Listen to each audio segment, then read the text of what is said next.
The clients here were a more mature couple. Their kids are older. Most of them have moved out of the house, they're gone. So this couple just wanted to redo their kitchen and make it a little bit more functional for them. The kitchen before was just really dated. It was dark. They had a peninsula that was coming out, so you actually had to go around it to get into the kitchen. We just really had to open it up, but in doing that, they didn't want to remove any of the walls, so we had to work within the footprint. We created a galley kitchen. We moved all of the appliances to the other side so that you don't walk in and just stare at the fridge. It works a lot better for them, and they're able to actually use it and not be constricted by the flow and the layout of it. They are actually really big cooks. They're in here every day. When they have family come home from out of town, they're all in here, they're all using it. So it had to be functional, it had to be open. They needed durable materials as well, so countertops being Caesarstone so that they can cook and bake and do whatever they need to do on the countertops. And we gave them things like, pantry storage, tray storage, spice storage, kept all of their plates and things open so they can just grab them, and it's a really usable and friendly space to be in.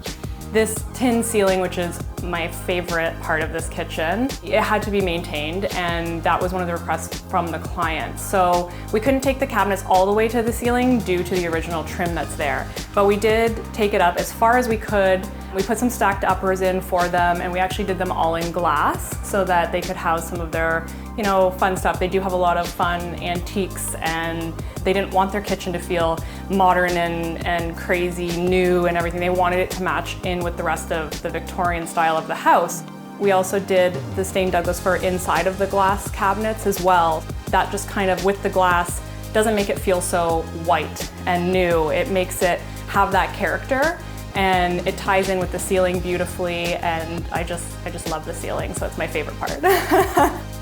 The sink was actually a purchase by my clients. It's very different. It's not something that we would have typically picked, which I love. That's when I love that our clients' personality comes into our jobs, and that's one of the pieces. The other piece is the floor. They wanted this floor, which is just like a vinyl flooring, and I at first was very hesitant. But seeing everything come together and knowing how durable this is and knowing how much they use their kitchen, and we picked it, and we had the green sink, and we picked all the other finishes to go with that and really make sure that we were kind of listening to our clients and doing exactly what they wanted. So I think it all flows together really nicely.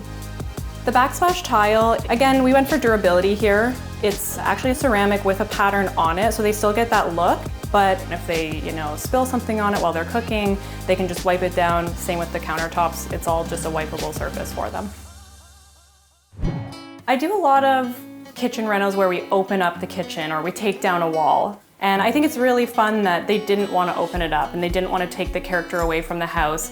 They left it how it was, just updating it. Knowing that you can do that in a house. You don't have to take down all your walls. You don't have to open it up. If it's working fine for you, then just leave it and redo it, and it can still be something special.